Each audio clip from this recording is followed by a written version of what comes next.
বাংলাদেশের সর্বশেষ গুরুত্বপূর্ণ আপডেট সংবাদ আপনাকে স্বাগত। শুরুতেই সংবাদ শিরোনাম, পরে বিস্তারিত। শুরুতেই জানাবো, পাকিস্তানি জেফ-17 থান্ডার যুদ্ধবিমানে আগ্রহ বাংলাদেশের। বাংলাদেশের রাজনৈতিক পথ পরিবর্তনের পর থেকেই পাকিস্তানের সঙ্গে সম্পর্ক বদলাতে শুরু হয়। দুই দেশের সম্পর্কের উন্নয়নে হাওয়া বইতে শুরু করেছে। বাণিজ্যিক সম্পর্কের পর এবার দুই দেশের মধ্যে সামরিক অংশীদারিত্ব বাড়ছে। এবারে জানাবো, নেতার বিরুদ্ধে চাঁদাবাজির অভিযোগ, ছাত্রত্ব না থাকলেও ছাত্রদলে পেয়েছেন সাংগঠনিক সম্পাদকের পদ। শেরেবাংলা কৃষি বিশ্ববিদ্যালয় নিজের ছাত্রত্ব ফিরে পেতে মরিয়া হয়ে উঠেছে বিশ্ববিদ্যালয়ের শাখা ছাত্রদলের সাংগঠনিক সম্পাদক মোহাম্মদ ফরহাদ হোসেন। তিনি 2017-18 শিক্ষাবর্ষের কৃষি অনুষদের শিক্ষার্থী ছিলেন। এদিকে খেলাপি ঋণ পুনঃতফসিলে আবারও বিশেষ সুবিধা দিতে যাচ্ছে বাংলাদেশ ব্যাংক। ব্যবসায়ীদের দাবির মুখে খেলাপি ঋণ পুনঃতফসিলে আবারও বিশেষ সুবিধা দিতে যাচ্ছে বাংলাদেশ ব্যাংক। ঋণ পুনঃতফসিল, সুদ মওকুফ ও ঋণের মেয়াদ বাড়ানোর প্রক্রিয়াটি স্বচ্ছভাবে করতে বিভিন্ন খাতের প্রতিনিধির সমন্বয়ে 5 সদস্যের একটি কমিটি গঠন করেছে কেন্দ্রীয়। এরপর জানাবো, অর্থনৈতিক সংস্কারে মনোযোগ নেই সরকারের, বলেন ড দেবপ্রিয় ভট্টাচার্য। প্রাতিষ্ঠানিক ও প্রশাসনিক খাতে পদক্ষেপ নিলেও অর্থনৈতিক সংস্কারে সরকারের মনোযোগ নেই বলে মন্তব্য করেছেন সেন্টার ফর পলিসি ডায়ালগ সিপিডির সম্মানিত ফেলো। এদিকে মায়ের জন্য দোয়া চাইলেন তারেক রহমান। বিএনপি চেয়ারপারসন বেগম খালেদা জিয়ার সুস্থতার জন্য দেশবাসীর কাছে দোয়া চেয়েছেন তার বড় ছেলে জনাব তারেক রহমান। আজ লন্ডনের সেন্ট্রাল লন্ডনে বিশেষায়িত হাসপাতালে দ্য লন্ডন ক্লিনিকে মাকে দেখতে যান বিএনপির ভারপ্রাপ্ত চেয়ারম্যান। এ সময় তার সঙ্গে ছিলেন তার স্ত্রী জুবাইদা রহমান। এবং সর্বশেষ জানাবো, রাশিয়ার তেল বাণিজ্যের উপর মার্কিন নিষেধাজ্ঞা, বিশ্ববাজারে বেড়েছে ডিজেলের দাম। এবার রাশিয়ার তেল বাণিজ্যের উপর মার্কিন যুক্তরাষ্ট্রের নতুন নিষেধাজ্ঞা কার্যকর করার পর বিশ্ববাজারে আবারও বাড়ল তেলের দাম। এছাড়াও পরিশোধিত মুনাফার পরিমাণও বেড়ে গেছে। নতুন এই নিষেধাজ্ঞার ফলে জ্বালানি তেলের সরবরাহ কমে যাওয়ার আশঙ্কা দেখা দিয়েছে। প্রিয় দর্শক, এতক্ষণ শুনছিলেন সংবাদ শিরোনাম, এবারে বিস্তারিত। তবে তার আগে বন্ধুরা, অনুরোধ থাকবে সংবাদটিতে একটি লাইক দিন। এই চ্যানেলে আপনি নতুন হয়ে থাকলে আমাদের সংবাদটি দেখতে দেখতে চ্যানেলটি সাবস্ক্রাইব করে রাখুন, যাতে করে বন্ধুরা আমাদের পরবর্তী লেটেস্ট আপডেট সংবাদগুলো সবার আগে আপনার কাছে পৌঁছে যায়। এবারে বিস্তারিত। অর্থনৈতিক সংস্কারে মনোযোগ নেই সরকারের, বললেন ড দেবপ্রিয় ভট্টাচার্য। প্রাতিষ্ঠানিক প্রশাসনিক খাতে পদক্ষেপ নিলেও অর্থনৈতিক সংস্কারে সরকারের মনোযোগ নেই বলে মন্তব্য করেছেন সেন্টার ফর পলিসি ডায়ালগ সিপিডির সম্মানিত ফেলো ও শ্বেতপত্র প্রণয়ন কমিটির প্রধান ড দেবপ্রিয় ভট্টাচার্য। শনিবার 18 জানুয়ারি সকালে রাজধানীর আগারগাঁও বিআইসিসিতে শ্বেতপত্র প্রণয়ন কমিটি 2024-এর সিম্পোজিয়াম অর্থনৈতিক ব্যবস্থাপনা সংস্কার ও জাতীয় বাজেট নিয়ে এক আলোচনা সভায় এমন মন্তব্য করেছেন তিনি।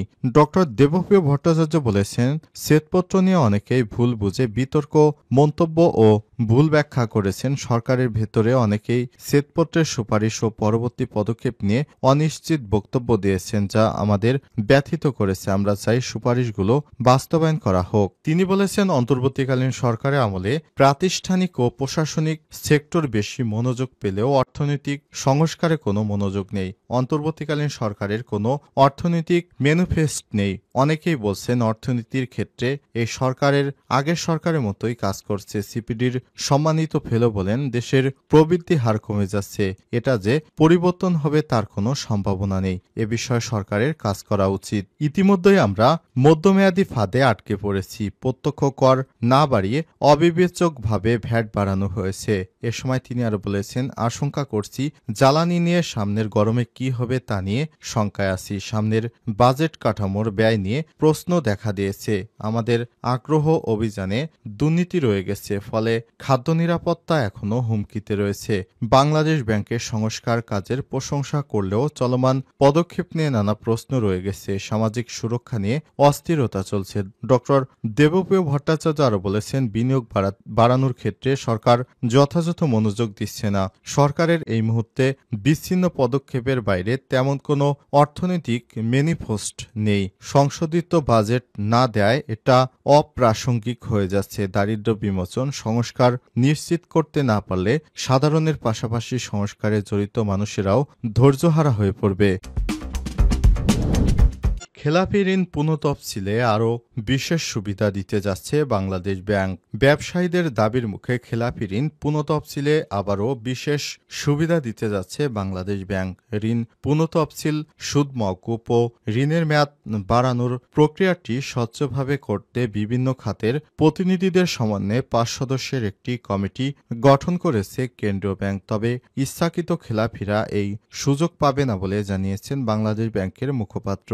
ঋণ পুনঃতফসিল হলেও ঋণের মান পরিবর্তনের বিপক্ষে বিশ্লেষকরা। রাজনৈতিক পথ পরিবর্তনের পর ক্ষতিগ্রস্ত হয়েছে দেশের অনেক শিল্প কলকারখানা। এতে উৎপাদন বন্ধ সহ নানা জটিলতায় খেলাপি হয়ে পড়েছে অনেকেই। আছে বিগত সরকারের আমলের রাজনৈতিক কারণে ক্ষতিগ্রস্ত হয়ে খেলাপি হওয়ার ঘটনাও। এমন পরিস্থিতিতে ব্যবসায়ীদের দাবির মুখে ঋণ পুনঃতফসিলে আরও বিশেষ সুবিধা দিতে যাচ্ছে বাংলাদেশ ব্যাংক। এর মাধ্যমে ডাউন পেমেন্টের শর্ত শিথিল, সুদ মওকুফ ও ঋণের মেয়াদ বাড়ানোর সুযোগ থাকবে। এই প্রক্রিয়াটি স্বচ্ছভাবে করতে বিভিন্ন খাতে প্রতিনিধিদের সমন্বয়ে ৫টি সদস্যের যাচাই বাছাই কমিটি গঠন করেছে কেন্দ্রীয় ব্যাংক।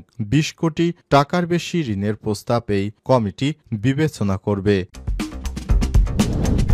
পাকিস্তানি জেব ১৭ ঠান্ডা যুদ্ধবিমান আগ্রহ বাংলাদেশের রাজনৈতিক পথ পরিবর্তনের পর থেকেই পাকিস্তানের সঙ্গে সম্পর্ক বদলাতে শুরু করে। দুই দেশের সম্পর্কের উন্নয়নের হাওয়া বইতে শুরু করেছে। বাণিজ্য সম্পর্কের পর এবার দুই দেশের মধ্যে সামরিক অংশীদারিত্ব বাড়ছে। গত বুধবার ১৫ জানুয়ারি পাকিস্তানের সামরিক নেতৃত্বের সঙ্গে বৈঠক করতে রাওয়ালপিন্ডিতে পাকিস্তানি সেনাবাহিনী জেনারেল সদর দপ্তর জিএইচকিউ পরিদর্শন করেন বাংলাদেশ সেনাবাহিনীর একটি প্রতিনিধি দল। আর সেই সফরে পাকিস্তানির জেব ১৭ ঠান্ডা যুদ্ধবিমান নিয়ে নিজেদের আগ্রহের কথা জানিয়ে এসেছে বাংলাদেশি সামরিক কর্মকর্তা। পাকিস্তান ভিত্তিক দ্য এক্সপ্রেস ট্রিবিউনের খবর অনুযায়ী বাংলাদেশ থেকে একটি উচ্চ পর্যায়ের সামরিক প্রতিনিধি দল গত বুধবার পাকিস্তান সফর করেছেন এবং দেশটির এয়ারফোর্স বিএসএফ এর প্রধান চিফ মার্শাল জহির আহমেদ বাবর সিধুর সঙ্গে দেখা করে। সংবাদ মাধ্যমটি জানিয়েছে বাংলাদেশের সেনাবাহিনী principal staff officer lieutenant general SM. Kamrul হাসানের নেতৃত্বে প্রতিনিধি দলটি পাকিস্তানের উন্নত সামরিক সরঞ্জাম, বিশেষ করে জেব 17 ঠান্ডা যুদ্ধবিমানের প্রতি আগ্রহ প্রকাশ করেছে। Inter service publication relations ISPR অনুসারে তাদের মধ্যকার এই বৈঠকটি ইসলামাবাদের বিমান বাহিনীর সদর দপ্তরে অনুষ্ঠিত হয়েছিল। সেখানে উভয় পক্ষের সামরিক সম্পর্ক জোরদার এবং তাদের বিমান বাহিনীর মধ্যে সহযোগিতা বাড়ানোর উপায় নিয়ে আলোচনা করেছে।